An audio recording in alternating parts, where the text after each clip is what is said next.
அருள்மிகு சுந்தரேஸ்வர சுவாமி திருக்கோயில், திருலோக்கி, திருவிடைமருதூர் வட்டம், தஞ்சை மாவட்டம்.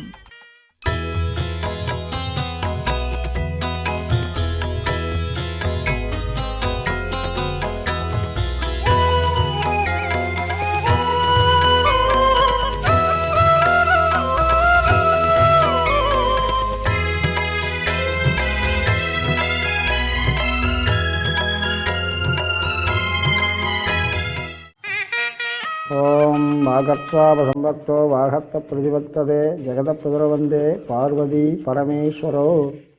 பொதுவாக இந்த கோயிலுடைய பேர் திரிலோக்கிய சுந்தரம்னு பேர். திருவிசைப்பா பாடல் பெற்ற ஸ்தலம்.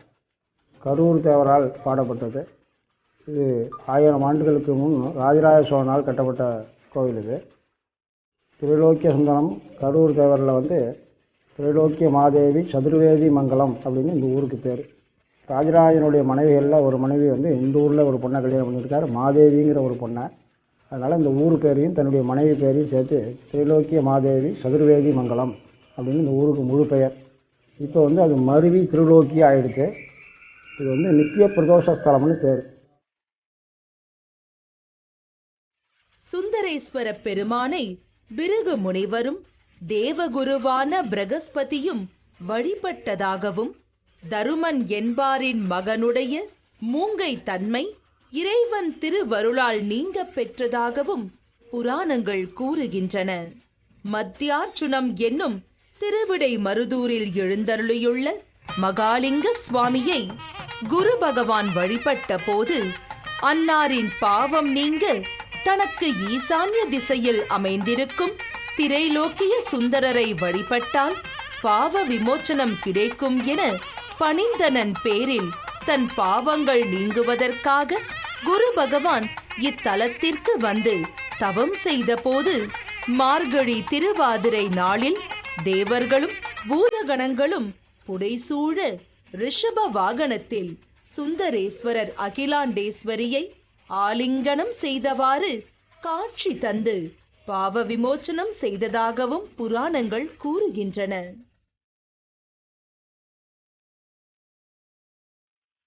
எல்லா பக்தர்களும் இங்கே நிறையா பிரதோஷ வழிபாட்டில் கலந்துட்டு எல்லா பலன்களும் பெற்றிருக்கார். குரு ஊமைத்தன்மை அடைஞ்சு சாபம் நிவர்த்தி பெற்றதாக இங்கே புராண வரலாறு. குரு திருடமதுர் மத்தியார்ச்சன சேத்திரமாகிய மகாலிங்க சுவாமியை போய் பிரார்த்தனை பண்ணார். அங்கே எனக்கு நேர் ஈசான்யத்தில் உள்ள சுந்தரேஸ்வரரை போய் வழிபடு, அங்கே தான் பாவ விமோசனம்னு சொல்லி அசரீரியாக சொல்லித்தான். திருடமதுர்லேருந்து பார்த்தீங்கன்னா நேர் ஈசான்யம் நம்ம ஸ்தலம். அந்த ஸ்தலத்து நேர் எதிர்க்க இருக்கு பாருங்கள், சரக்கொன்றைன்னு இருக்குது. இந்த கோயிலுடைய ஸ்தலம் இருக்கான். அந்த கொன்றை மரத்தை அடியில் உட்காந்து பிரார்த்தனை பண்ணும்போது இந்த பிரதோஷ நாயகர் காட்சி. இந்த காட்சியை பார்த்தோன்னா குரு கையெடுத்து வணங்கிறார். அதனால தான் குரு வணங்கிய ஸ்தலம். இது நித்திய பிரதோஷ ஸ்தலமாக தினமே ஆராதனை அபிஷேகங்கள் இதெல்லாம் நடந்து பக்தர்கள் நிறையா பலன் அடைஞ்சு வர. சுவாமி ரிஷபாரூடராக சுவாமி அம்பாள் அணைச்சபடியும், அம்பாள் சுவாமி அணைச்சபடியும் உமா மகேஸ்வரா இங்கே காட்சி கொடுக்குறார். மேலே பார்த்தீங்கன்னா அவெல்லாம் கிம்ப கிண்ணர்கள்னு பேர். பிரதோஷ காலத்தில் 33 கோடி தேவர்களும் தேவலோகத்திலேருந்து பூலோகத்துக்கு இந்த பரமேஸ்வரனை வழிபடுறதாக ஐதீகம். எல்லா ஊர்லேயும் பார்த்தீங்கன்னா சிவனுக்கு எதிர்க்க இருக்கும் நந்தி. அந்த நந்திக்கு பேர் அதிகார நந்தின்னு பேர். அந்த நந்தியினுடைய கொம்பு வழியாக மூலவரை வழிபடுவார். ஏன்னா சிவபெருமான் அந்த நந்தியினுடைய கொம்பு கடையில் நிறுத்தம் ஆடுறதாக அந்த காட்சியை பார்க்கறதுக்காக நந்தியினுடைய கொம்பு வழியாக மூலவரை பார்க்குறதாக ஐதீகம். இந்த ஒரு ஸ்தலத்தில் மட்டும்தான் நந்தியினுடைய கொம்பு கடையில் சுவாமி அம்பாள் அணைத்தபடியும், அம்பாள் சுவாமி அணைத்தபடியும் ஆலிங்கன மூர்த்தமாக இருக்கார் உமாமகேஸ்வரரா. மேலே பார்த்தீங்கன்னா அந்த கிம்ப கிண்ணர்கள் யாழிசை மத்தளம் குழல் வாத்தியங்கள், அந்த வாத்தியங்கள்லாம் வாய்ச்சதாக புராணத்தில் தான் படிச்சிருக்கோம். அந்த காட்சி இங்கே நேரடியாக பார்க்கணும். பூதகணங்களோடு இருப்பார். திருக்கைலாய காட்சின்னு சொல்கிறது. சுவாமி பேர் இங்கே சுந்தரேஸ்வரன் பேர், அம்பாள் அகிலாண்டேஸ்வரி. அது 2 சேர்ந்த கோலம் தான். ரிஷபாரூடருக்கு பின்னாடி பார்த்தீங்கன்னா அந்த சிவலிங்கம் இருக்கும். சுவாமியே அரூபமாக இருக்கார். மூலவர் அரூபமாக, முன்பக்கம் உருவமாக இருக்கார் உமாமகேஸ்வரர். அதான் உரு அரூபமாக இருக்கிறதாக இங்கே ஐதீகம். எதிர்க்க பார்த்தீங்கன்னா பக்கத்தில் குரு பகவான் வணங்கின்னு இருப்பார். குரு வணங்கிய ஸ்தலம். எல்லா ஊர்லேயும் பார்த்தீங்கன்னா குரு ஆசீர்வாதம் பண்ணுறாரு. ஏன்னா அவர் தேவர்களுக்கெல்லாம் தலைவர். அதனால் யாருக்கும் வணங்க மாட்டார். அதனால தான் ஆசீர்வாதம் பண்ணுவார். இந்த ஒரு ஸ்தலத்தில் மட்டும் தேவகுரு லோக குருவுக்கு வணங்கியிருக்கிறதாக ஐதீகம். சுவாமி பரமேஸ்வரன் லோகத்துக்கே குரு இல்லையா, லோககுருவுக்கு தேவகுரு வணங்கிட்டு இருக்கார். அதனால தான் குரு வந்து இங்கே அஞ்சலி கஷ்டமாக 2 கையும் கும்பிட்டுட்டு இருப்பார். அக்ஷயமாலை கமண்டலம் சதுர்புஜத்தோடு இருக்கார் இங்கே.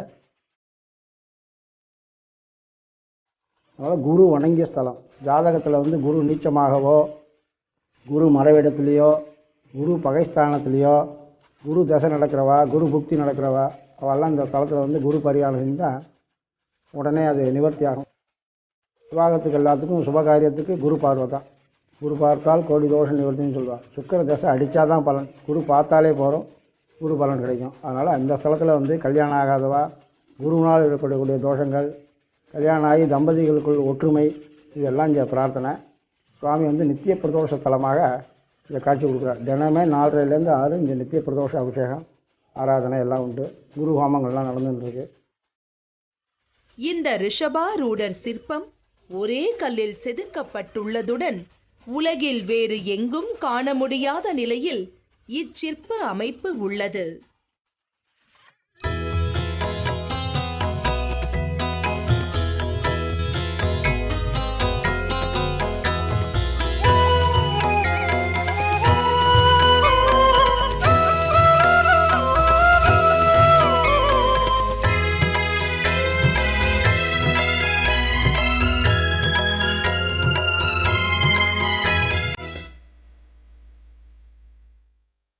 நீண்ட நாட்களாக திருமணம் நடைபெறாதிருக்கின்ற ஆடவர் மற்றும் மகளிருக்கு ரிஷபாரூடரை வழிபட்டு சென்றால் திருமணம் முடிந்து பிள்ளைப்பேரும் நிகழும்.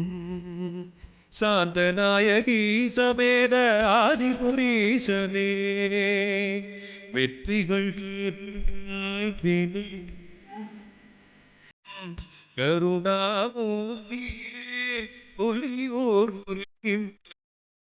ஆதிபுரீசாடும் நடராக மனங்களில்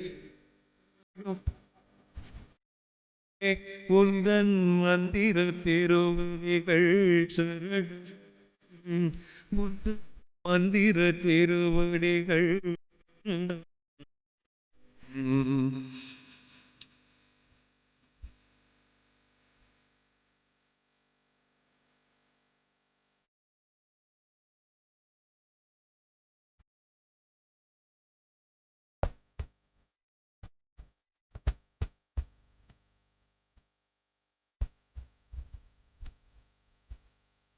தேவாதித்தே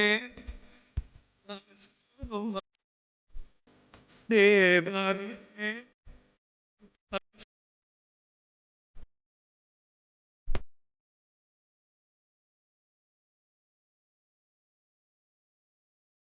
பரவர்கள் இடமே இறைவா இறைவா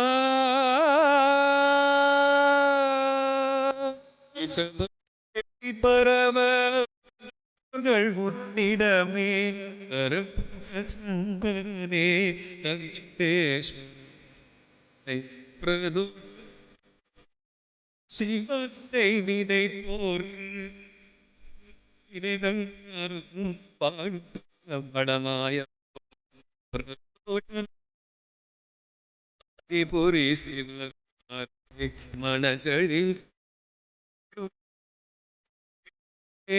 உந்தன் மந்திர திருவடிகள் சரணம் உந்தன் மந்திர திருவடிகள்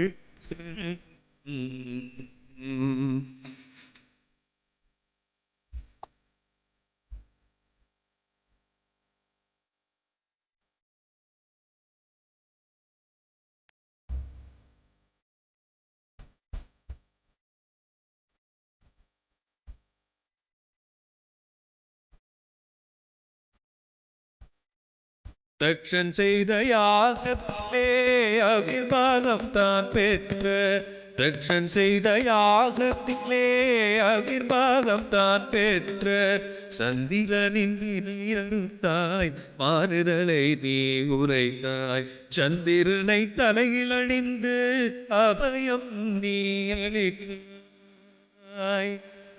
இறைவா இறைவா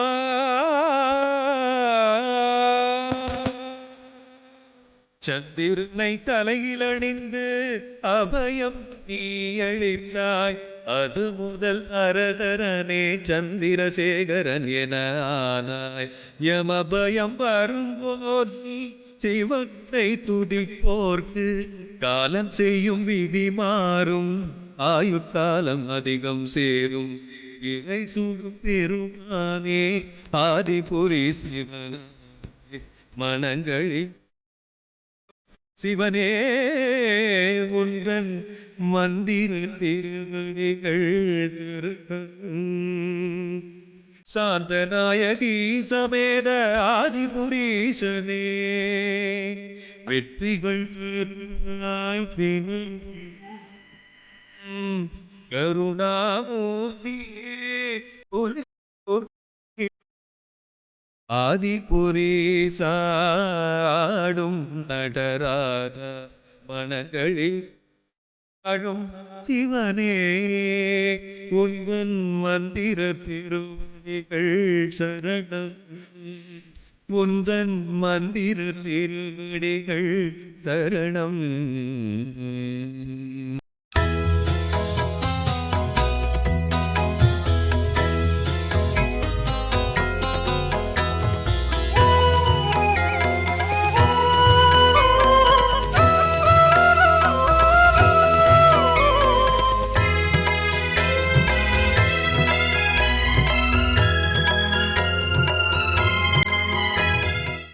குரு பகவான் ஜாதகத்தில் மறைஞ்சிருந்தாலோ விரயஸ்தானத்தில் இருந்தாலோ குரு பலன் ஏற்படுறது. இங்கே வந்து பிரார்த்தனை பண்ணால் அந்த குரு பலன் கிடைக்கும்.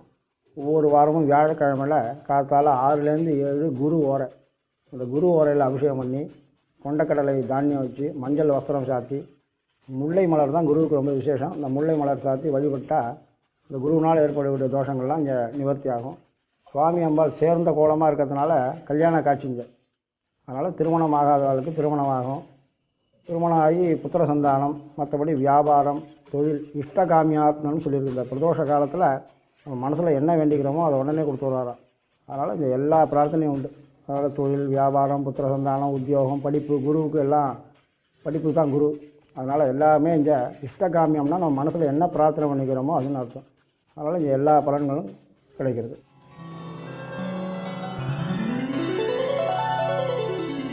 வீடே விளையாடும் வீடே கைலை மலையான வீடே நாடே அதை நாடே நம சிவாய என பாடி நாடே கூடே இறைவன் கூடே மானுடல் அவன் கூடே தேடியாடே ஆனந்த கூத்தே உன்னுள் காண்பாய் சத்தியலோகமே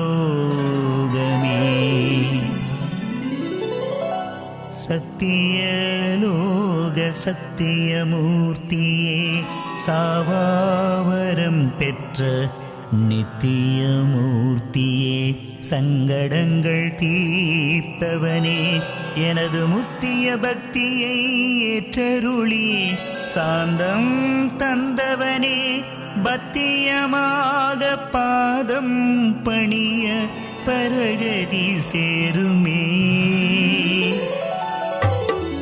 சேரும் சிவகதி சேரும் தீரும் தீயன உன்னருளால் யாரும் முனைப்பாட ஆத்ம ஞானம் கூடும் பூவுடன் சேர்ந்த நாரும் மணப்பது போல் பக்தி மணம் வீசும் ஊழ்வினையால் நேரும் துன்பம் விலகி நன்மை அனைத்தும் நிகழும்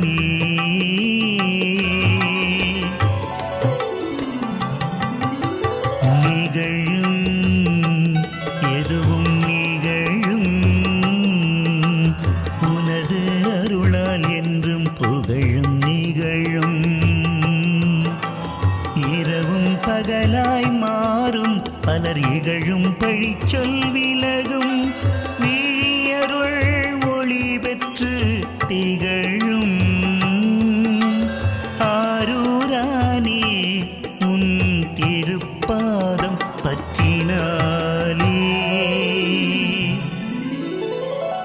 பற்றினேன் உன் பாதம் பரகதி பெறவே என்றும் உனை சுற்றினேன். இரவு பகலாக ஊன் உறக்கமின்றி உடல் வற்றினேன். ஆயினும் சிவ சிவ நமவென பக்தியில் முற்றினேன். பரம்பொருள் கண்டேன் நின்றேன் பக்தி கரையிலே. கரை நின்றேன் கையிலையை கண்டேன். கடவுளருளால் நரை வென்றேன். பக்தி சிறை கொண்டேன் பரகதி அடைய விரைந்தேன். விமலனடி தொழுது நின்றேன். என் மாயத்திரை விலகக் கண்டேன். அருள் பெற்றேன் இனி வருந்தேன்.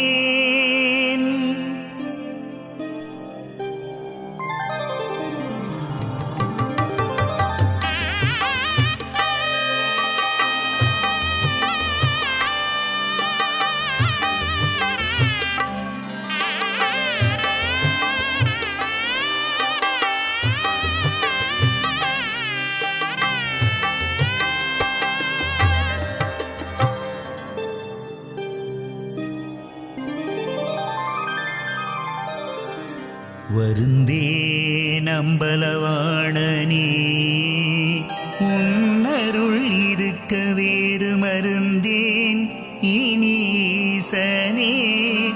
இதுவரை உன்னை மறந்து இருந்தேன். மரண பயம் கொண்டேன் இன்றுமை கண்டேன். இனி விருந்தேன் சிவாவென்ற திருவமுது என் கையிலே. கையில் அகப்பட்ட கனியே கனியமுதே எனது மெய்யில் ஆடும் உயிரே உள்ளொளியே. எவ்வுயிர்க்கும் அன்பு செய்யில் அகப்படும் பொருளே ஆட்கொள்ளும் அருளே. நல்ல தையல் நல்லாளின் துணையே உனக்கிணையே வேறில்லையே. வேறொரு தெய்வமில்லை எனக்கு திருவாரூரன்றி. நேரொரு வழியில்லை எனக்கு அன்பு வழியன்றி. ஒரு நாமத்தில் நின்று உயிர்க்கெல்லாம் வழிகாட்டும் நீ கூறொரு மந்திரம் அன்பே